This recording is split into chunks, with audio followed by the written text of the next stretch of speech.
Hello everyone, it's time for another episode of Dark Rex. For this volume, I'm going to be talking about whatever games I want to talk about. No worries about age, genre, or platform. As usual, I'm taking the extra credits approach and focusing on what I find interesting and not just what I find good. So every single game on this list will be memorable in some way, though it's a mileage may vary sort of deal for a few of these names. With that in mind, let's get started with something a bit more retro than you're probably expecting from me. Strife. Here's the lost link between System Shock and Deus Ex, a shooter RPG made in the Doom engine of all things. The amazing thing is that this bizarre combination of things that should not go together at all actually work together fairly well. Strife was a mostly forgotten 1996 release saved from obscurity by dedicated modders and Night Dive Studios, who eventually re-released the game decades later with a Veteran Edition that includes fixes and additions from many different mods, including mouse control, and while there's definitely some old school clunk here, it holds up better than you'd expect. The story is simple and filled with 90s era sci-fi edginess, but it's well told with hammy voice acting and striking comic art cutscenes. The game was a truly forward-thinking work in terms of trying to combine genres, deserving your attention for its historical importance alone. Banzai Peak, the last hope for the young century. Hey, do you remember when anime fans were mostly obsessed with old OVAs, obscure fighting and beat-em-up games, and Ganek shows? What if I told you there was a game that had this entire culture squeezed into a short but brutal series of anime girl brawls? That's Banzai Peak, released in 2012, right before Kill la Kill signaled the end of an era. It's a combination of Kung Fu Master and God Hand, a beat 'em up on a side-scrolling single plane with a focus on speeding reactions and lots of flash. The writing itself is self-aware and hilarious, and while it's blisteringly hard, it's so satisfying to beat a tough boss or difficult area that it hardly matters. On top of that, the game is filled with references ranging from FLCL to Project Echo. If you're anything like me, this surprisingly cheap gem might just scratch a nostalgic itch you may have left unscratched for a while. The Sulfur Case. The first game Suda51 ever directed under Grasshopper manufacture, now available in a remastered edition for Western audiences. Sulfur Case is mainly a wordy visual novel with little in the way of gameplay mechanics, but it's well worth experiencing for any Suda51 fanatic. What took me aback was just how much the game still remains relevant today from its original 1999 release, exploring themes of online subculture, social conditioning, and erosion of identity for the sake of self-preservation. The unique film window presentation is also fascinating for how it turns normal narration-filled scenes into moving comics, made all the more striking by clever color use and strong illustration work. The 25th Ward, the game's direct sequel, has also been remastered and translated recently too, so don't sleep on either. They're both masterpieces in their own right. Dex. On the surface, Dex is a bit of a disappointment. The writing is subpar, with poor exploration of cyberpunk themes, a lackluster ending, and the pushing a relationship with no chemistry to speak of, not to mention a few issues with how it portrays sex workers and the like. However, actually playing Dex is a completely different story. This Metroidvania and RPG hybrid manages to mix together stealth, bullet hell, beat-em-up combat, and a whole lot of side questing to create a cohesive whole that sucked me in for hours and hours.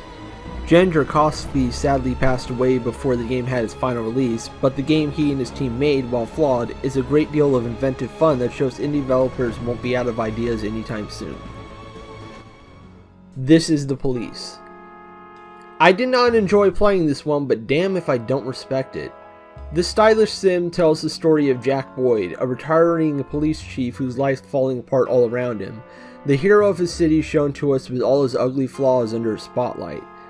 The play itself is incredibly frustrating, based around running a police department as the mayor's office and the mafia are running you ragged with endless requests.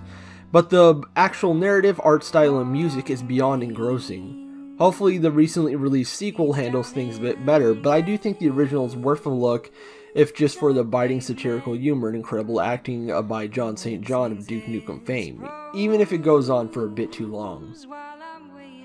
Plutonium. Made by Channel Zombie King, a small South Korean art group, Plutonium is more of a proof of concept for a game in development than a proper game itself. That said, it's still kind of incredible for what it sets up with its short length. The game starts by having you explore a so-called perfect city called plutonium with hacked robots, soaking in the wonders and despairs of everyday life, and then shifts into a proper action RPG that does something unexpected yet handled so well that it's hard not to be sucked into the moment. The group's experience with multimedia art pays off big time with all sorts of cool looking character designs and trippy presentation tricks, creating something unique in a sea of quirky JRPGs. It's less than 2 hours long and only a few bucks, so there's no reason not to give it a play. Dangerous High School Girls in Trouble.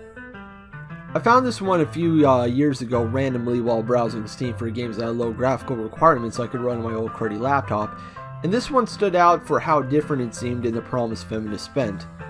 Dangerous High School Girls in Trouble doesn't use feminism as window dressing either, but puts its money where its mouth is and creates a charming and wacky adventure in early 1900s America with a group of teenage girls rebelling against adults and authority figures.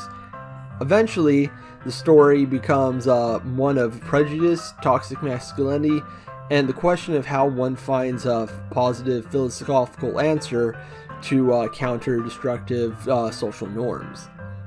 There's a ton of safe scumming to be had with a weird board game setup that decides most everything by luck, but the adventure proves to be far more thought-provoking than the art would suggest.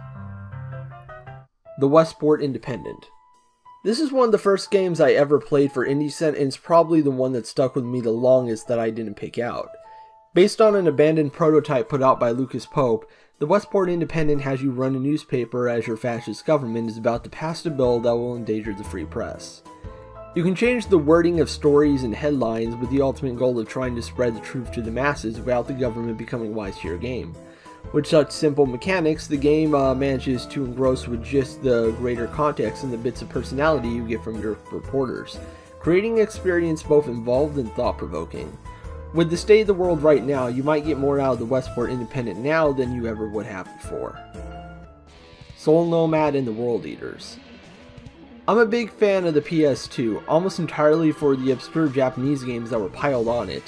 Soul Nomad and the World Eaters definitely counts among them. A game from the creators of Disgaea that got lost in the flood of PS2 releases quite unfairly. It twists the strategy JRPG genre with its room system, letting you form single squad units of up to 9 characters that get specialized actions based on their positioning, helping make grinding far less obnoxious. The narrative is also shockingly dark, taking that familiar Disgaea wackiness and using it to make a twisted and at times unnerving plot, filled with a cast of broken people and heartless villains. There's even a new game plus special story where you can go full demon and listen to the evil spirit in your sword, and that's where the game really becomes something unforgettable. This remains my favorite Nippon Ichi game, and I doubt that will ever change. A Trip to Yugoslavia. Closing off, I have an FMV game made by some Eastern Europeans. It's rough, really rough, with video that's almost completely devoid of dialogue taken from a student film, but manages to create a personality all of its own anyways. It casts you as a guy on a trip to Yugoslavia who gets caught in the middle of a war zone, having you do QTEs to move through the game in a variety of branching paths. There's a really cool VHS aesthetic to it as well, complete with a rewind ability that gives the amateur footage some added character. Almost everything was shot in some woods near the developers' homes, adding a bit of authenticity that helps the game stick out from the recent splurge of FMV releases. Despite having so little, these guys managed to create something really memorable anyways, and sold it for about $1. It's not a professional work by any means, but it impressed me regardless. I say give it a shot. You may just get something out of this little violent trip to Yugoslavia. That's it for now, another video in the future. If you have any ideas for genres you'd like me to explore in one of these videos, just leave a comment below. Also, give it a thumbs up if you enjoyed this, since every one of those helps me have a better chance of being seen by the unforgivable evil known as the YouTube algorithm. Don't forget I have a Patreon either, check the description for that, and I will see you all later.